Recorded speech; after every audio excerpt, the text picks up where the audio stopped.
야, 너 이 정도면 진짜 스페인어 잘한다. 너 정말 너무 잘해. 내가 다른 한국 사람 아니면 아시아 사람을 봐왔지만 너만큼 잘하는 사람은 못 봤어. 라는 칭찬을 합니다. 절대 믿지 마세요.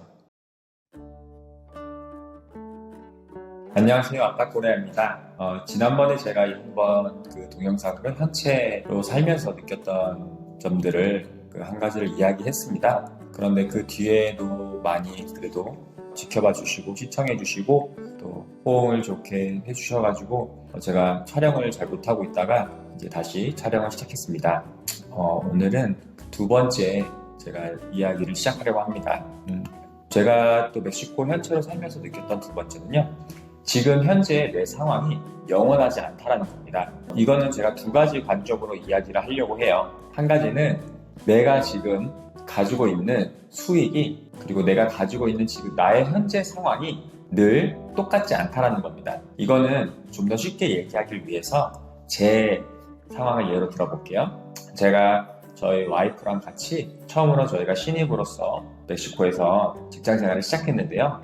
직장 생활을 하면서 저희도 나름 저희의 목표가 있었기 때문에 그 목표를 이루기 위해서 정말 열심히 저축하고 또 노력을 많이 했습니다. 그러다 보니까 저희가 버는 돈에서 수익의 한 50에서 60% 정도는 저희가 저축을 했던 것 같습니다. 그래가지고 저희 나름대로 계속해서 돈을 모았지만 저희가 갖고 있던 목표는 그 집을 사는 거였어요. 저희가 살 집을 구매하는 거였는데요. 다 아시는 분도 있을 수 있고 모르시는 분도 있겠지만 멕시코에 같은 경우는 대출 이자가 굉장히 높습니다. 한국이나 이제 뭐 다른 나라들과 다르게 멕시코는 저희가 은행에 넣었을 때 이자율은 높지 않은 반면에 저희가 대출을 받을 경우에 이자율은 굉장히 높아요. 보통 아무리 좋게 우대를 받는다고 해도 8에서 9% 정도는 최소 대출 이자가 나올 거고요. 이거는 또 집을 구매할 때 얘기고요. 집을 구매하지 않을 때 더 높습니다. 그런데 이 대출 이자 부분이 너무나도 저희는 걱정이 되고 두려웠어요. 그리고 또한 우리가 매달 벌어들이는 수익과 저축하는 금액이 있기 때문에 그 금액을 계산해 봤을 때는 아무리 생각해도 집을 살 만한 자신감이 들지 않았습니다. 그러다 보니 저희가 계속 망설이게 되었는데요. 그때 저의 고민을 저희보다 5년, 10년 직장 생활도 더 오래 하신 분 그리고 멕시코에서 더 오래 사신 선배님들이 있잖아요. 인생 선배님들에게 그 관련된 이야기를 했더니 그분들이 하셨던 이야기는 그거였습니다. 너 지금 너의 급여 수준이 항상 똑같을 거라고 생각하지 마. 살다 보면은 점점 너의 급여는 올라가고 너도 승진을 할 거기 때문에 거기에 맞춰서 준비를 해야 돼. 너무 망설이다가는 많은 기회를 놓치게 될 거야.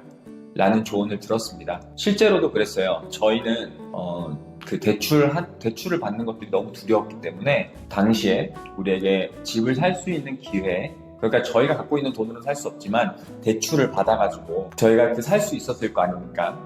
그런데 그 대출금에 대한 아직도 망설임이 있었기 때문에 구매를 하지 못했어요. 그러다 보니 계속 기회를 놓치게 되었는데요. 그 조언을 듣고 나서 저희가 생각을 했습니다. 아, 맞아. 우리가 지금 비록 지금 받는 돈은 이 정도밖에 안 되지만 이것보다 앞으로는 급여가 올라갈 거라고 생각하고 계산을 해보자. 그래서 저희가 계산을 했고 앞으로 2년 정도 건축을 하기 위한 신축 아파트가 있어가지고 저희가 과감하게 구매를 진행했었습니다. 그래서 당장 저희가 지금 벌고 있는 돈과 저축으로는 절대로 그 집을 구매하지 못할 상황이었지만 저희는 앞으로는 계속 급여가 올라갈 거라는 어떤 생각을 하고 저희가 구매를 했고 실제로 제가 그 사이에 승진을 했고 얘기 드렸던 것처럼 급여가 많이 올라가가지고 생각했던 것보다 돈이 더 많이 모이게 되었습니다. 그리고 그 다음 관점은 뭐냐면요. 나의 지금 현재의 수익이 항상 영원하지 않다는 겁니다. 항상 지속될 수 없다는 겁니다. 그 말은 내가 언제든지 급여가 없어질 수 있고 혹은 직장을 잃을 수 있다는 겁니다. 저희가 이번에 코로나 상황을 거치면서 저도 겪은 일이고 저 말고도 많은 다른 분들도 경험을 했을 거라고 생각해요. 제가 갑자기 직장을 잃거나 급여가 없어지면서 내가 앞으로 뭘 해야 되는지 어떻게 해야 되는지에 대해서 난감해할 수가 있습니다. 여기서는 제가 말씀드리고 싶은 거는 경제적인 부분을 얘기하고자 하는 게 아니고요. 경제적인 부분이 아닌 저희의 그 역량에, 업무 역량에 대한 부분을 이야기하고자 합니다. 내가 언제 직장을 잃고 어떤 상황에서 회사를 나가게 되더라도 다시 나를 쓸 수 있고 나를 필요로 할 수 있는 업무 역량을 갖추고 있어야 된다는 이야기입니다. 지금 내가 볼 때는 직장 생활을 하면서 항상 이 회사에서 영원히 일할 것 같은 생각이 들 수도 있고, 아니면 안정적인 느낌 때문에 계속해서 있을 수 있겠지만 그게 영원하지 않다라는 생각을 꼭 해야 됩니다. 즉, 나의 업무 역량을 늘려서 어떤 상황이 오더라도 대비할 수 있어야 되고요. 그렇게 나의 업무 역량을 늘리게 되면은 그 뒤에 아무리 어렵고 힘든 일이 오더라도 대비할 수 있을 거라고 생각합니다. 그리고 그 다음으로 제가 느낀 거는요, 나는 스페인어를 절대 잘하는 것이 아니다 라는 겁니다. 저는 멕시코에서 13년 생활을 하는 도중에 그 1년 반 정도는 어학연수에 시간을 썼었고요. 그 뒤에 한국에서도 로한 학생이라는 그 프로그램을 통해서도 계속 꾸준히 스페인어 공부를 이어왔습니다. 그래서 제가 속한 조직에서는 적어도 스페인어를 가장 잘하는 사람에 속했습니다. 물론 여기서 우리가 교포이신 분들, 즉 저희 아이들처럼 이 멕시코에서 태어나서 계속 잘하셨거나 아니면 어렸을 때부터 와서 학교 생활을 스페인어를 하면서 배우셨던 분들은 논외로 하도록 하겠습니다. 그런 분들은 저보다 월등히 뛰어나시니까요. 그리고 물론 저보다 스페인어 잘하시는 분들은 세고 셌습니다. 이곳에서 저보다 훨씬 잘하시는 분이 너무 많죠. 제가 얘기하고자 하는 거는 제가 속한 조직 안에서는 그래도 제가 스페인어를 좀 잘하고 많은 사람들에게 스페인어에 대한 조언을 해줄 수 있었던 위치에 있었다는 겁니다.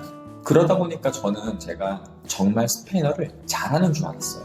이 정도는 나도 정말 원어민 수준이 되는구나 라는 교만한 생각까지 했습니다. 그런데 지금 제가 이렇게 유튜브 촬영을 하면서 스페인어로도 하고 싶은 이야기들이 있어서 촬영을 계속 해봤는데요. 이게 생각보다 쉽지가 않더라고요. 그러면서 유튜브를 제가 촬영을 하면서 느꼈어요. 내가 스페인어를 정말 잘하지 못하고 있다는 거. 제 스페인어 능력이 굉장히 아직까지 떨어진다는 사실을요. 제가 얼마나 단어를 반복해서 쓰는지, 아니면 하면서 멈춰서 지연시키는 시간이 많은지를 깨닫게 되었습니다.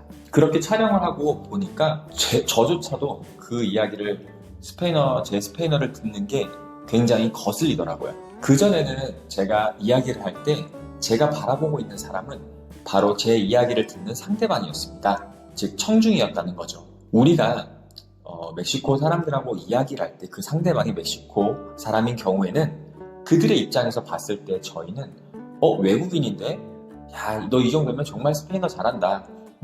야, 너 이 정도면 진짜 스페인어 잘한다. 너 정말 너무 잘해. 내가 다른 한국 사람 아니면 아시아 사람을 봐왔지만 너만큼 잘하는 사람은 못 봤어 라는 칭찬을 합니다. 절대 믿지 마세요.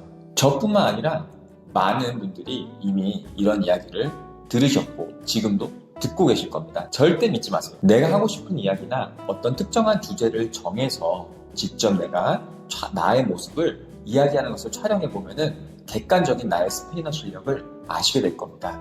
저는 그렇게 해서 저의 객관적인 스페인어 실력을 저 스스로 평가해봤고 그 결과는 너무 참혹했습니다. 너무 실망스러웠고 또 그 실망스러움 때문에 한동안은 자책하고 힘들었던 적도 있었어요. 그렇다고 계속 실망하고 있을 수는 없잖아요. 지금도 저는 그래서 스페인어 실력을 개선하기 위해서 노력하고 있고 계속 반드시 개선할 겁니다. 그리고 한국 분들 중에서 스페인어로 유튜버 하시는 분들 많으시잖아요. 제가 예전에는 그런 분들 보면서 나도 저렇게 할 수 있지, 나도 충분히 할 수 있겠다라는 생각을 했었어요. 그런데 직접 해보니까 정말 그분들이 얼마나 대단한지 알게 되더라고요. 정말 그분들을 정말 존중하고 정말 존경합니다. 정말 그분들은 대단하다고 생각하고 저도 반드시 그렇게 될 겁니다. 그러니까 내가 지금 스페인어를 잘한다고 생각하는 거는 이미 익숙해졌기 때문이에요. 항상 익숙한 업무, 익숙한 생활, 익숙한 환경에서 쓰던 것들을 계속 쓰다 보니까 그게 익숙해졌기 때문에 어려움을 못 느끼고 불편함을 못 느끼고 그렇기 때문에 스페인어를 잘한다고 생각하는 겁니다. 내가 지금 하고 있는 업무 말고 다른 업무를 했을 때 다른 부서에서 바로 일을 투입한다고 했을 때 지금 내 업무에서 하는 스페인어처럼 정말 내가 잘할 수 있는지 한번 생각해 보세요. 아니면은 제가 지금 말씀드린 것처럼 지금 직접 촬영을 해보는 것도, 아니면은 다른 이야기 주제를 가져와서 그 이야기 주제를 내가 말로 풀어보는 것, 그런 것도 방법입니다. 그리고 내가 평소에 쓰는 감정 표현이 아닌 다른 감정 표현을 써보는 것도 하나의 방법이에요. 만약에 그 말들이 바로바로 떠오르지 않는다면은 아직도 내가 충분히 스페인어를 발전시킬 수 있는 여지가 더 있다는 뜻입니다. 더 공부할 게 많다는 거죠. 물론 이거는 철저히 저의 개인적인 생각이고, 저보다 분명히 시청자분들도 잘하시는 분들이 있을 거라고 생각합니다. 저는 특히 예전에 하던 일 아니고 지금 새롭게 제가 도전하는 일 때문에 스페인어를 쓸 일이 많아서 직접 스페인어로 쓰는 것도 하고 있는데요. 제가 그걸 쓰면서 막히는 부분이 너무 많은 거죠. 그러면서 나는 정말 스페인어를 잘하는 게 아니구나 라는 거를 새삼 매번 깨닫게 됩니다. 그리고 저 같은 경우도 현지인 친구들 중에서 사업을 하는 친구라든지, 그리고 변호사, 회계사, 세무사처럼 전문직에 종사하는 친구들이 많이 있습니다. 그래서 제가 스페인어 실력에 대해서 한탄을 하게 되면은 그 친구들은 얘기를 합니다. 야, 너 정말 스페인어 잘해. 내 말 좀 믿어봐. 너 스페인어 너보다 못하는 멕시코 사람 너무 많아. 우리나라 사람들이지만 너가 걔네들보다 훨씬 잘해. 라는 식으로 저를 위로해주거나 아니면 격려를 하기도 합니다. 그러면은 저는 그렇게 얘기해요. 나는 지금 그 사람들처럼 이야기하고 싶은 게 아니야. 나는 바로 너가 지금 스페인어 하는 것처럼 하고 싶은 거야 라고 이야기를 합니다. 그때 그 친구들은 대답을 하죠. 그거는 또 다른 얘기지. 그렇게 하고 싶으면 좀 다른 얘기긴 해 라고 저한테 대답을 합니다. 그래서 저는 또 친구들에게 나는 바로 너처럼 이야기하기 위해서 스페인어 공부를 더 열심히 할 거야. 반드시 너처럼 이야기하게 될 거야 라고 말합니다. 오늘은 제가 현재 생활하면서 느꼈던 두 가지를 한번 이야기해봤는데요. 첫 번째는 지금의 나의 상황은 영원하지 않다. 그렇기 때문에 너무나 두려움을 가지거나 아니면 망설일 필요도 없고요. 그렇다고 너무 나태해지지 말고 나를 스스로 준비하고, 그리고 나의 업무 역량을 키우는 과정도 반드시 필요하다라는 이야기를 했습니다. 그리고 그 다음으로는 스페인어 실력에 대해서도 얘기를 했어요. 저의 스페인어 실력은 생각보다, 내가 생각했던 것보다 그렇게 뛰어나지 않다라는 자기 반성적인 부분을 이야기했지만, 여러분들도 생각을 한번 해보시고 같이 내용, 본인이 느끼셨던 것들도 같이 공유를 댓글로 해주시면 참 좋을 것 같습니다.